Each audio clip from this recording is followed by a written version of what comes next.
தமிழான உறவுகளுக்கு வணக்கம். பாலச்சந்திரன் ஐஏஎஸ் அவர்களின் ஒரு பண்பாட்டின் பயணம். இயல் 5 இடம்பெயரும் இடப்பெயர்கள். தொடர்ச்சி. நினைவை போற்றும் பெயர்கள். ஒரு நிகழ்வில் மனிதனை கொண்டாடுவதற்காகவும் ஒரு மனிதனை போற்றி மரியாதை செலுத்தவும் வைக்கப்படுகிற பெயர்கள் இவை. உதாரணமாக எவரெஸ்ட் சிகரம், காந்தி மண்டபம், அண்ணா மேம்பாலம், அம்பேத்கர் நகர், காமராஜர் சாலை, பெரியார் திடல், பொலிவியா போன்ற பெயர்களை குறிப்பிடலாம். போற்றுதல் பெயர்கள். காமெண்டேட்டரி நேம்ஸ். ஒரு நல் விளைவை அல்லது மகிழ்வை தெய்வங்களின் பெயர்களை குறிப்பிட்டு சொல்வதற்காக வைக்கப்படும் பெயர்கள் இதில் அடங்கும். நன்னம்பிக்கை முனை, கேப் ஆஃப் குட் ஹோப், சிவன் மலை, தென்றல் நகர், நல்லூர், முத்தமிழ் நகர் போன்ற பெயர்களை குறிப்பிடலாம். வெள்ளந்தி வேர்ச்சொற்கள். சாகாவரம் பெற்று இன்று வரை நிலைத்திருக்கும் பழங்கால பெயர்களுக்கும் கூட ஏதோ ஒரு வகையில் புது புது அர்த்தங்களை கொடுக்க முயலும் மனிதனின் ஆர்வ கோளாறுதான் இந்த வெள்ளந்தி வேர்ச்சொற்களுக்கு காரணம். இது ஒரு வகையான உளவியல் உந்துதலும் கூட. தன் கண்முன் புழங்கும் ஒரு பெயருக்கு தனக்கு தெரிந்த மொழியினூடாக ஒரு பொருளை எப்படியாவது கண்டுபிடித்து விட வேண்டும் என்று பெயர்களுக்கு காரணம் கற்பிக்கும் இந்த இயல்பு உலகம் முழுவதும் காணப்படுகிறது. இதில் தவறான உள்நோக்கம் எதுவும் இல்லை, ஆனால் தவறான புரிதல்களுக்கு வழியமைத்து விடுகிறது. அமெரிக்காவில் மஸ்கிட்டோ கோஸ்ட் என்று ஒரு கடற்கரை பகுதி இருக்கிறது. இதை போகிற போக்கில் கொசுக்கள் நிறைந்த கடற்கரை என்று பொருள் சொன்னால் அது ஒரு வெள்ளந்தி வேர்ச்சொல் விளைவாகும். ஏனெனில் மிஸ்கிட்டோ என்ற ஒரு செவிந்திய பழங்குடி முன்னொரு காலத்தில் அங்கு வசித்ததால் தான் அது மஸ்கிட்டோ கோஸ்ட் என்று பெயர் பெற்றது. அடியக்க மங்கலம் என்ற பெயர் அடி அக்கா மங்கலம் என்று மங்கலம் என்ற பெண்ணை அவள் சகோதரி அழைத்த கதையோடு கோர்த்து விடப்பட்டது இப்படித்தான். உத்தரப்பிரதேசத்தில் உள்ள கனோஜ் என்ற ஊரின் பழைய பெயரை கன்யா குப்ஜ் என்று சொன்னதோடு மட்டுமின்றி கன்யா என்றால் இளம்பெண், குப்ஜ் என்றால் கூன் விழுந்த முதுகு என்று பொருள் கூறி இதை விளக்கும் வகையில் ஒரு கூன் முதுகு கொண்ட இளவரசியின் கதையை விலாவரியாக சொன்னதும் இந்த வகையை சார்ந்ததுதான். இரும்பு காலத்தோடு தொடர்புடைய தொன்மையான தொல்லியல் இடமான கொந்தகையை குந்தி தேவி சதுர்வேதி மங்கலம் என்று இடைக்கால பெயரோடு தொடர்பு படுத்தி இப்பெயர்தான் கொந்தகையாக மருவிவிட்டது என்று சொல்வதை நோக்கம் கருதிய வெள்ளந்தி முறை என்று புதிதாக வகைப்படுத்தலாம். தயாரிக்கப்பட்ட தவறாக புரிந்து கொள்ளப்பட்ட மாற்றப்பட்ட பெயர்கள். நேர்ச்சொன்ன பெயர்களில் விளக்க பெயர்கள், தொடர்பு பெயர்கள், நிகழ்வு பெயர்கள் போன்றவை மனித பண்பாட்டின் வளர்ச்சியின் தொடக்க காலத்திலேயே நிகழ்ந்திருக்கக்கூடும்.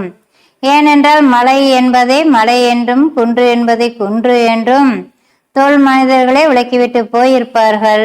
அதை போலவே உடைமை பெயர்கள் ஒரு நிலத்தின் மீது மனிதர்களுக்கு ஒரு வகையான உரிமையை ஏற்படுத்துகிறது.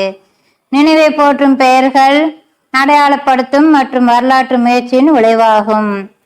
போற்றுதல் பெயர்கள் ஒரு வகையான பாராட்டு அல்லது நட்பெயர் அணுகுமுறை கொண்டவை. இத்தகைய பெயர்கள் எதிர்காலம் குறித்த யோசனையோடு வைக்கப்பட்ட பெயர்கள் என்று ஸ்டூவர்ட் கருதுகிறார். மனிதர்களின் பண்பாட்டு புவியியல் ஒரு அங்கம்தான் இடப்பெயர்கள். இது ஒரு சமூக குழுவிற்கு கூட்டு அடையாளத்தையும் அவர்களுக்கான வரலாற்று பிடிப்பையும் ஏற்படுத்தி கொடுக்கிறது. ஆறுகள், குளங்கள், வளமான காடுகள், ஓங்கிய மலைகள், கனிம வளம் கொண்ட பகுதிகள் என்று வாழ்வாதாரம் தொடர்பான பல பெயர்களும் வரும் சந்ததிகளின் நலன் குறித்து ஒரு தலைமுறையிலிருந்து இன்னொரு தலைமுறைக்கு கடத்தப்படுகின்றன. தனக்கென்று ஒரு அடையாளத்தை தேடுதல், எதிரிகளின் இடத்தை அடையாளம் கண்டறிதல் என்பது குடிநீர் எங்கே கிடைக்கிறது என்று அடையாளம் கண்டுகொள்வதை போல ஒரு தற்காப்பு செயலே ஆகும். ஒரு பெயரின் மொழி என்ன, அதன் பொருள் என்ன என்பதை விட முக்கியமானது ஒரு பெயருக்கும் அந்த பெயர் சூட்டப்பட்ட இடத்திற்குமான தொடர்பு. ஒரு வகையில் இடங்கள் பெயர்களை செதுக்குகின்றன, இன்னொரு கோணத்தில் பெயர்கள் ஒரு இடத்தை வடிவமைக்கவும் செய்கின்றன. இது ஒரு வகையான கொடுக்கல் வாங்கல் தான். எனவே பெயர்களின் வேர்ச்சொல்லில் மூழ்கி முத்தெடுக்க முயல்வது தேவைக்கும் அதிகமான உழைப்பே ஆகும். அதனால்தான் இந்த நூல் இடப்பெயர்களுக்கு வேர்ச்சொல் விளக்கம் கொடுக்கும் முயற்சியிலிருந்து இயன்றவரை விலகியே நடக்கிறது. இடப்பெயர்கள் அப்பெயர்களை சூட்டியவர்களின் சமூக பண்பாட்டு யதார்த்தங்களை பிரதிபலிக்கின்றன. ஒரு சமூக குழு தனது சுற்றுச்சூழலோடு ஒட்டி உரைவாடியதன் பக்க விளைவுதான் இடப்பெயர்கள். ஒரு வகையில் இப்பெயர்கள் புவியிலிருந்து வரலாற்றை உருவாக்குகின்றன. அவை அந்நிலப்பகுதிகளின் மொழியியல் அச்சரேகைகளாகவும் தீர்க்க ரேகைகளாகவும் பரிமாணம் பெறுகின்றன. மனிதர்களின் சமூக குழுக்கள் பெரும் பண்பாடாகவும் அரசுகளாகவும் பேரரசுகளாகவும் வளர்ச்சி பெற்ற போது நிலத்தலைவர்களும் மன்னர்களும் தங்களுக்கென்று சிறப்பு பெயர்கள், பட்ட பெயர்கள் போன்ற பெருமிதத்துக்குரிய பெயர் அடையாளங்கள், சின்னங்கள் ஆகிய குறியீடுகளை விட்டுவிடாமல் தக்க வைத்து கொள்ள முயன்றார்கள். ஏனெனில் தொல்குடி, ஆண்ட பரம்பரை, ஆளும் இனம் போன்ற அடையாளங்களிலிருந்து அவர்கள் தங்களது அதிகாரத்துக்கான மூலங்களை அடையாளம் காட்ட முயன்றார்கள். ஒரு பெருங்குடியில் பிறந்தவன் என்று சொல்லிக் கொள்கிற பெருமிதம் ஆளும் வர்க்கத்தில் எல்லோருக்கும் இருந்தது. தேவைப்பட்டால் அத்தகைய அடையாளங்களை உற்பத்தி செய்யவும் வாடகைக்கு வாங்கவும் கூட அவர்கள் தயங்கியதில்லை.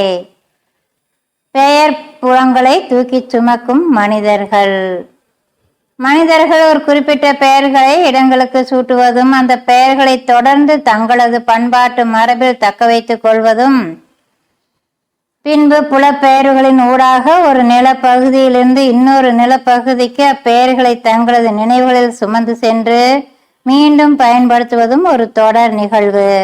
ஒரு வகையில் இது அந்த குறிப்பிட்ட சமூக குழு தனது தொன்மை மற்றும் மரபுகள் குறித்தும் தனக்கான வரலாறு குறித்தும் செய்கிற உரிமை கோரல் ஆகும். அடையாள தொடர்ச்சிக்கான இந்த முயற்சி ஒரு அனிச்சை செயல் போல தோன்றினாலும் உண்மையில் அது குடிகளின் குழுக்களின் கூட்டு உளவியலில் குடியேறிவிட்ட ஓர் இயல்பு. உலகம் முழுவதும் இப்படித்தான் நடந்திருக்கிறது. புலம்பெயர்ந்து செல்பவர்கள் எதை எடுத்து செல்கிறார்கள், எதை விட்டு செல்கிறார்கள்? மலைகளையும் மரங்களையும் வயல்களையும் காடுகளையும் வீடுகளையும் தங்களது தலையில் தூக்கி செல்ல முடியாது. உடைமைகள் கூட ஓரளவு அப்படித்தான். ஆனால் அவர்கள் கட்டாயம் தங்களது மரபுகளை, தொன்மங்களை, நம்பிக்கைகளை தங்களது கூட்டுணர்வு சுமந்து செல்வார்கள். அவ்வாறு அவர்கள் விட்டு சென்றது மலை என்றால் எடுத்து சென்றது மலையின் பெயர். விட்டு சென்றது காடு என்றால் எடுத்து சென்றது காட்டின் பெயர். விட்டு சென்றது கோயில் என்றால் எடுத்து சென்றது கடவுளின் பெயர். இவ்வாறு இடப்பெயர்களும் கடவுளின் பெயர்களும் நம்பிக்கை மரபுகளும் கதை மரபுகளும் கதை பாடல்களும் புலம்பெயர் மக்களோடு சேர்ந்தே புலம்பெயர்கின்றன. உண்மையில் புலம்பெயர் மக்களின் கைகளை பிடித்து கொண்டு கூடவே செல்கின்றன அவர்களின் தெய்வங்கள். புலம்பெயர் மக்களுக்கு அவர்களின் வேர்களை பற்றிய மேல் நினைவு ஓர் உளவியல் சார்ந்த தொடர்ச்சியாகவும் பாதுகாப்பு உணர்வையும் அளிக்கிறது. இந்த நினைவுகளின் இடப்பெயர்கள் ஊடாகத்தான் அவர்கள் தங்களது தொல் மூதாதையர்களோடு நீத்தார் நினைவுகளோடும் தொலைதூர கடந்த காலங்களோடும் மொத்தத்தில் தங்களது தொன்மங்களோடும் உறவை நீட்டித்து புதுப்பித்துக் கொள்கிறார்கள். ஒரு வகையில் இடப்பெயர்கள் ஒரு மொழி குடும்பத்தின் தொப்புள் குடி போல தொடர்கிறது. இவ்வாறு இடங்கள் நகராவிட்டாலும் இடப்பெயர்கள் நகர்கின்றன. அது இடங்கள் நகர்ந்ததை போன்ற ஒரு தோற்றத்தை கூட தருகின்றன. பெயர்களின் இந்த புலப்பெயர்வை இரு வகையாக பார்க்கலாம். புலம்பெயர்ந்த மக்கள் தங்களது தாயகங்களின் இடப்பெயர்களை தங்கள் புலம்பெயர்ந்த புதிய இடங்களுக்கு எடுத்து சென்று அதே பெயர்களை சூட்டுகிறார்கள். இது முதல் வகை. இன்னொரு வகையில் புலம்பெயரும் மக்கள் தங்களது தாயக இடப்பெயர்களை தங்களது தனி மனித இயற்பெயர்களின் அல்லது குடி குளம் போன்றவற்றை குறிப்பிடும் கூட்டு பெயர்களின் ஒரு பகுதியாக எடுத்து சென்று அப்பெயர்களோடு சேர்த்து தங்களின் புதிய அடையாளத்தில் அடையாளப்படுத்துகிறார்கள். இது இரண்டாவது வகை. இந்த இரண்டாவது வகையில் தனி மனித பெயராக மாறிய தொல் இடப்பெயர்கள் காலப்போக்கில் பெயர்களின் பின்னொட்டாக பயன்படும் குடிப்பெயர்களாகவும் குலப்பெயர்களாகவும் மாறிவிடுகின்றன. அப்பெயர்களை அந்த குடும்பத்தில் அல்லது காலத்தில் பிரிக்கிற ஒவ்வொருவரும் தனக்கானதாக ஒரு பொது உரிமையாக வைத்துக் கொள்கிறார்கள். இந்த வகையில் ஒரு காலத்தில் இடப்பெயராக இருந்த ஒரு பெயர் இன்னொரு இடத்தில் தனி மனிதன் பெயராகி, குடும்பத்தின் பெயராகி, ஒரு குடியின் குலத்தின் பெயராகவே மாறிவிடுகிறது. மக்களோடு சேர்ந்து இடப்பெயர்களும் புலம்பெயர்வதற்கு உலகம் முழுவதும் எடுத்துக்காட்டுகள் உள்ளன. பொதுவாக இடப்பெயர்கள் மாறாமல் நிலைத்திருக்க வேண்டும் என்ற உளவியல் எதிர்பார்ப்பு மனிதர்களிடம் இருக்கிறது. அதனால்தான் ஆயிரக்கணக்கான ஆண்டுகள் ஆனாலும் இடப்பெயர்கள் மாறாமல் சிதையாமல் உறைந்து போகின்றன. ஸ்டூவர்ட்டின் பின்வரும் கருத்தை இங்கே நினைவு கூறுவது பொருத்தம். மக்கள் தங்களது அடையாளங்களை விட்டுவிடாமல் கெட்டியாக பிடித்துக் கொள்கிறார்கள். அதனால் அந்த அடையாள பெயர்கள் இடையில் வரும் மொழி மாற்றங்கள் மற்றும் புலப்பெயர்வுகள் எல்லாவற்றையும் தாண்டி தொடர்கிறது. இடப்பெயர்களின் முக்கிய நோக்கம் ஓர் இடத்தை அடையாளப்படுத்துவதே. இங்கே அவ்விடப்பெயரின் பொருள் எதுவென்பது அந்த அளவிற்கு முக்கியமல்ல. ஓரிடத்துக்கு முதலாக பெயர் சூட்டியவர்கள் மறைந்து போவார்கள். அந்த பெயரின் உண்மையான பொருள் என்ன என்பது சில தலைமுறைகளுக்கு பின் வருபவர்களுக்கு தெரியாமல் போய்விடும். ஓரிடம் எந்த மொழியில் பெயரிடப்பட்டதோ அந்த மொழி கூட அப்பகுதியில் பின்னொரு காலத்தில் பேசப்படாமல் வழக்கொழிந்து போய்விடலாம். அந்நிலப்பகுதிக்கு புதிய மொழி பேசுவோர் வந்து குடியேறலாம். இருந்தாலும் அங்கு பேசப்பட்ட பழைய மொழியை நீட்சியாய் தொடர்ந்து நீடிப்பது அநேகமாக இடப்பெயர்களாகத்தான் இருக்கும். அந்த வகையில் பெயரிட்டவரின் ஆயுளுக்கும் இடப்பெயர்களின் ஆயுளுக்கும் எந்த தொடர்பும் இல்லை. இடப்பெயரின் உச்சரிப்பில் சில நேரங்களில் மாற்றங்கள் ஏற்படலாம். அல்லது புதிதாக வந்தவர்கள், புதிய தலைமுறையினர் அந்த பழைய இடப்பெயர்களுக்கு தங்களுக்கு தெரிந்த வகையில், புரிந்த வகையில் ஏதோ ஒரு பொருள் கற்பிக்கலாம். அந்த இடப்பெயர் ஒரு குறிப்பிட்ட வேர்ச்சொல்லிலிருந்து ஒரு குறிப்பிட்ட பொருளை தரும் வகையில் உருவானது என்று கூட சிலர் வாதிடலாம். இடப்பெயர்களில் இடம்பெறும் ஒளி எண்களின் ஒலிப்பு முறை மாறும்போது இடப்பெயரின் பழைய மொழியின் பண்டைய வடிவம் கூட கொஞ்சம் சிதைந்து போகலாம். நீர்நிலைகளின் பெயர்கள் பொதுவாக தொன்மையானவை. எடுத்துக்காட்டாக கிரேக்க மொழியில் கடல் என்பதை குறிப்பதற்கு தலோசஸ் என்ற சொல் பயன்படுகிறது. இச்சொல் இந்தோ ஐரோப்பிய மொழியினரின் புலப்பெயர்வுக்கு முன்பாகவே பொதுயுகம் 4000 3000 ஆண்டுகளுக்கு இடைப்பட்ட காலகட்டத்தில் தோன்றிவிட்டதாக கருதப்படுகிறது. ஆயினும் தலோசல்ஸ் என்பது இன்று வரை ஒரு சொல் பெயராக நீடிக்கிறது. ஏற்கனவே சுட்டிக்காட்டியபடி அடிப்படையான இயற்கை கூறுகளுக்கும் மனிதர்களின் குடியிருப்புகளுக்குமான பொது பெயர்கள் இடையில் நேரிடும் மொழி மாற்றங்களையும் தாண்டி நீடிக்கும் வல்லமை பெற்றவை. எடுத்துக்காட்டாக ஆங்கிலத்தில் உள்ள ஃபோர்ட் என்ற சொல்லின் தோற்றம் நீர்வழி என்று பொருள்படும் லத்தீன் சொல்லான ஃபோர்டி என்ற சொல்லுடன் தொடர்பு படுத்தப்படுகிறது. ஆயினும் ஃபோர்ட் என்பது பிரிட்டனிலும் அமெரிக்காவிலும் ஒரு சொல் இடப்பெயராக வழங்குவதோடு பல ஐரோப்பிய நாடுகளிலும் இடப்பெயர்களின் ஒரு பகுதியாக இடம்பெறுகிறது. இதற்கு இன்னொரு பெயரையும் எடுத்துக்காட்டாக கூறலாம். ஊர் என்ற ஒரு சொல் இடப்பெயர் மெசபடோமிய நாகரீகம் செழித்திருந்த ஈராக்கில் மட்டுமின்றி ஈரானிலும் ஆப்கானிஸ்தானிலும் இன்று வரை புழக்கத்தில் இருக்கிறது. ஆனால் இதே ஊர் என்ற பெயர் தென்னிந்தியாவில் நூற்றுக்கணக்கான இடங்களின் இடப்பெயர் விகுதியாக வழங்கப்படுகிறது.